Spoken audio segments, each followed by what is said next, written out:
Hello student. बऱ्याचदा मला विद्यार्थी विचारतात की मॅडम संहितेचा त्यातली त्यात चरकचा अभ्यास कसा करायचा. चरक वाचायचं म्हटलं किंवा त्याचे श्लोक पाठ करायचे म्हटलं की अवघड वाटतं. तर त्याचे काही सोप्या ट्रिक्स आहेत का? तर त्याचं उत्तर आहे हो. पण त्याआधी तुम्हाला संहितेबद्दल आवड निर्माण झाली पाहिजे. कारण की अल्टिमेट काय आहे आपलं संहिता वाचण्याचं? एक तर आयुर्वेद प्रॅक्टिस करणं, त्यातली त्यात आयुर्वेद समजावून घेणं आणि तुमच्यासाठी सगळ्यात महत्त्वाचं म्हटलं तर मार्क्स स्कोअर करणं युनिव्हर्सिटी एक्झाममध्ये. आणि त्याच्या छोट्या छोट्या स्टेप्स आहेत. म्हणजे आता फर्स्ट इयरला चरक संहितेचे म्हणजे चरक पूर्वार्धाचे सूत्रस्थानातले फक्त 1 ते 12 अध्याय आहेत. त्यातला आज आपण दुसरा अध्याय म्हणजेच काय तर अपामार्ग तंडुलीय हा अध्याय बघणार आहोत. त्यापूर्वी मला विद्यार्थ्यांना सांगावं लागतं किंवा सांगावंसं वाटतं की चरकमध्ये जे आपण चतुष्क पाहिले, चतुष्क आहेत 7 चतुष्क, जे पहिला अध्याय म्हणजे दीर्घजीविती अध्याय बघत असताना आपण ते पाहिले होते. मग चतुष्क म्हणजे काय तर 4 अध्यायांचा एक ग्रुप. म्हणजे प्रत्येक चतुष्कामध्ये किती अध्याय आहेत तर 4. असे किती चतुष्क आहेत 7. 7 चोक 28 अध्याय आणि प्लस 29 आणि 30 असे हे 2 अध्याय म्हणून संग्रहद्वय म्हणजे 7 चतुष्काचे 28 अध्याय प्लस 2 असे टोटल 30 अध्याय चरक सूत्रस्थानाचे होतात. चरक सूत्रस्थान हे चतुष्कामध्ये डिवाईड आहे. त्यातलं पहिलं चतुष्क कोणतं बघितलं होतं आपण तर भेषज चतुष्क. तर मग आता हे भेषज चतुष्कामध्ये पहिला अध्याय बघितला दीर्घजीवितीय अध्याय, दुसरा आहे अपामार्ग तंडुलीय अध्याय. आता अपामार्ग तंडुलीय म्हणजे काय तर अपामार्ग नावाची वनस्पती आहे. ठीक आहे. चरकांची किंवा चरक संहितेची खासियत अशी आहे की पहिल्या शब्दापासून किंवा श्लोकाच्या ज्या पहिल्या शब्दापासून सुरुवात होते त्याचं नाव ते त्या अध्यायाला देतात.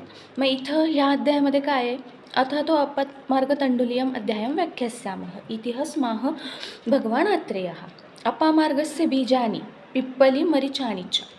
म्हणजे बघितलं जो पहिला श्लोक आहे अध्यायाचा त्याचा पहिला शब्द आहे अपामार्गस्य बीजानि, म्हणून इथं अपामार्ग तंडुलीय असं नाव या अध्यायाला आलेलं आहे.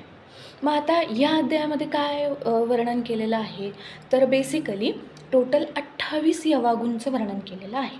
मग आता तुम्ही म्हणाल यवागू म्हणजे काय तर ह्या कृतांना कल्पना आहेत. त्याच्यामध्ये शारंध्र संहितेत खूप सुंदर वर्णन आलेलं आहे आणि तुम्ही सेकंड इयरला रसशास्त्र आणि भेषज विज्ञान ह्या विषयामध्ये याचं डिटेलमध्ये अभ्यास करणार आहे. तरी पण मी तुम्हाला एक शॉर्टमध्ये सांगते, ते तुम्ही तुमच्या नोट्समध्ये लिहिलं तरी चालणार आहे किंवा मी पुढे तुम्हाला याचे फोटोज अटॅच करेल, त्याच्यामधून तुम्ही स्क्रीनशॉट काढू शकता. माझं असं म्हणणं असतं की प्रत्येक वेळेस मी तर नोट्स प्रोव्हाइड करतेच नो डाऊट, पण आपल्या अक्षरातल्या आपण स्वतः लिहिलेलं नोट्स हे आपल्याला एक्झामसाठी खूप उपयोगी पडतात आणि पुढे आपल्याला आयुष्यामध्ये म्हणजे माझ्याकडे सुद्धा मला खूप छान वाटतं की माझ्याकडे आत्तासुद्धा माझ्या UGच्यासुद्धा नोट्स आहेत आणि PG प्रिपरेशनच्यासुद्धा नोट्स आहेत आणि मी PGमध्ये जो अभ्यास केला त्याच्यासुद्धा नोट्स आहेत. म्हणजे मग ते पुन्हा वाचणं होतं का तर होतं.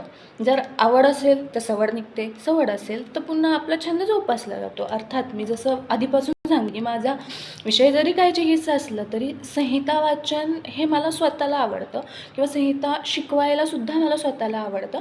आणि माझा थोडा पर्स्पेक्टिव्ह असा असतो की जेव्हा स्टुडंट नव्याने फर्स्ट इयरला येतात किंवा असं काही नाही, सेकंड इयरच्या मुलांमध्ये थर्ड इयरच्या मुलांमध्ये पण संहितेबद्दल थोडा फोबो म्हणतो ना त्या टाईप असतो आणि तो नसावा असं माझं मत आहे. एकदम छान किंवा आनंदी वातावरणात जसं तुम्ही मॉडर्नच्या सब्जेक्टचा अभ्यास करता, ॲनाटॉमी असेल, फिजिओलॉजी असेल किंवा फार्मॅक पॅथो असेल, मेडिसिन असेल, गायनॅक असेल स्पेसिफिकली, तसाच संहितेचासुद्धा अभ्यास करावा अशीच माझी इच्छा असते प्रत्येक स्टुडंटने. अर्थात बघू ह्या अध्यायामध्ये टोटल किती 28 यवागूंचं वर्णन आहे. तर शारंध्र काय म्हणतात ह्या कल्पना कोणत्या आहेत मंड, पेया, विलेपी, युष आणि यवागू. मग आता मंड म्हणजे काय तर इथं फक्त तांदूळ लक्षात ठेवायचे. तांदूळ आपण जो भात खातो ते. तर मंड म्हणजे सिक्तविरहिता मंड म्हणजे त्याच्यामध्ये पाण्याचं काही प्रमाण आहे. तुमचा हा होमवर्क आहे, तुम्ही शारंध्र संहिता मध्यम खंड काढायचा आणि त्याच्यामधून ह्या कृतांना कल्पना वाचायच्या. तर त्यामध्ये किती पट पाणी आहे हे मला तुम्ही पुढच्या लेक्चरला सांगायचे किंवा कमेंटमध्ये सांगू शकता. ठीक आहे. तर सिक्त विरहित मंड म्हणजे काय की ते स्पेसिफिक प्रमाणात पाणी घ्यायचे, त्या तांदळात टाकायचं आणि जे शिजवायचं आणि शिजवल्यानंतर फक्त पाणी घ्यायचं, त्याच्यातले भाताची शीतं घ्यायची नाही. पुढे पेया सिक्त समन्विता म्हणजे काही भाताचे शीतं आणि काही पाणी असं मिक्स करून पेया. विलेपी विरलद्रवाहा आणि यवागू बहसिक्तास्यात. थोडक्यात लक्षात ठेवायचं तर याच्यामध्ये काय की आपण जे खिचडी म्हणतो ना त्या काइंड ऑफ कन्सिस्टन्सी यवागूला असते. तर किती यवागूंचं वर्णन आहे तर 28 यवागूंचं वर्णन या अपामार्ग तंडुली या अध्यायामध्ये आहे. हा MCQचा क्वेश्चन आहे.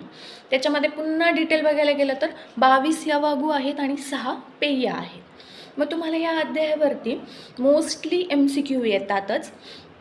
दुसरं आला तर SQ येऊ शकतो आणि पेपर ऑड निघाला तर LQ येईल. तसं तर तुमच्या सिलेबसनुसार ह्या अध्यायावरती MCQ आहेत. ठीक आहे. मग याच्यामध्ये पहिल्यांदा त्यांनी यवागूंचं वर्णन करायच्या आधीसुद्धा काही पंचकर्मासाठी लागणाऱ्या औषधींचं वर्णन केलेलं आहे. मग त्या कोणत्या आहेत तर शिरोविरेचन द्रव्य कोणते आहेत किंवा